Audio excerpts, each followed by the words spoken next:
Ini ada satu unit Type Go yang ada Modalista Kit Ori dari Japan, sudah sampai, customer lu sudah lepas. Kento kasih tunjuk aksesori dia dulu. Next video baru Kento cek kereta dia. Okay, ini kereta datang original Modalista Daylight. Ini Daylight, panggil Daylight. Dia siap ini Modalista Kit 2 punya. Ini panggil Modalista Kit 2. Ini belum keluar lagi ya. Dari port kita tarik keluar, nanti kita kasih cover balik. Okay, ini lampu Modalista Light, Modalista. Dia punya rim ni, sport rim 20 inch sudah upgrade dari Japan. Tapi dia ada sikit ni lah, nanti kita kasih repairkan lah. Ini sikit saja. Tayar masih cantik, tengok dia punya tayar.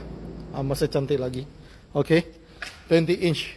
So dia datang sudah ada door visor, tak perlu buat apa-apa. Yang ini pintu dia ada double X tau. Double X means dia sudah repair lah. Dia sudah repair. Sini mungkin dia punya cat dulu, ada garis ke. Dia tak ada tanpa simen lah, tengok. Bunyi sama je. Cuma dia dia ada cat lah, dia ada mungkin tak cap-cap sini. So dia main rim, okay, sama je dengan depan. Dia main belakang exhaust dia original tau, original. Dia tengok dia ada double pipe, dia Modalista original. Bukan semua original body kit ada original pipe lah, ada yang tak ada. Ini ada lah.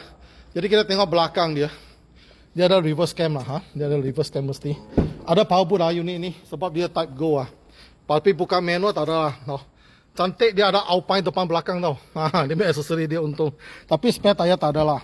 Spare tayar tak ada. Alpine depan belakang ada Alpine Aroma lagi. So ini power boot. Ada power boot.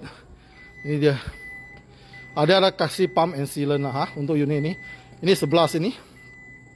Okay. Dan juga kita mau tengok atas dia. Atas bumbung dia ada dent tak? Sebab kadang-kadang dia letak U1, U2 itu minor dent, dia sudah repair. I nampak tak ada lah. I nampak tak ada dent lah. Cantik lah. Okay. So ini unit datang tak ada DIM BSM lah. Dia tak ada DIM BSM. Tapi boleh pasang aftermarket lah. Dia tak ada. Dia advantage dia ada Alpine, ada body kit original lah. Alpine depan belakang, dia ada extend ini. Dia main box. Biasa dia box sampai sini saja. Dia ada extend ini, boleh letak barang. Dia ada ini aroma, dia boleh buka sini. Aroma kalau tengok video saya sini boleh buka, boleh tepak aroma dekat dalam sini. Okay, Alpine. Okay, ini pun Alpine. Okay, ini Alpine yang dia ada plasma tau, macam itu refresh itu air punya tau, macam itu nano. So, kita boleh tengok dua power door, satu power boot lah, tak ada sunroof lah unit. So ini chassis number dia. So ini warna pearl white lah, tengok ada pearl, reflection of pearl. Kita pakai torch lah ya. Ini pintu dia pernah replace itu cat. Kita mau tengok dia mungkin sini ada touch up sikit. Dia tengok dia pearl pun banyak, bukan yang aftermarket gitu pearl kurangnya. Dia nampak banyak pearl.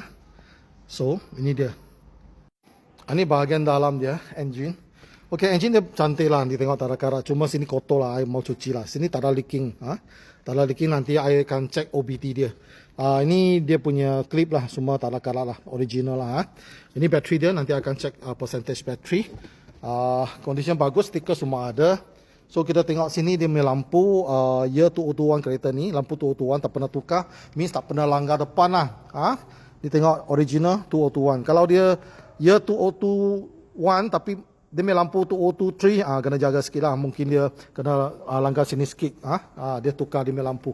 Jadi ini original, depannya semua original body kit, ada Alpine depan belakang, Alpine Aroma semua ada. Okay.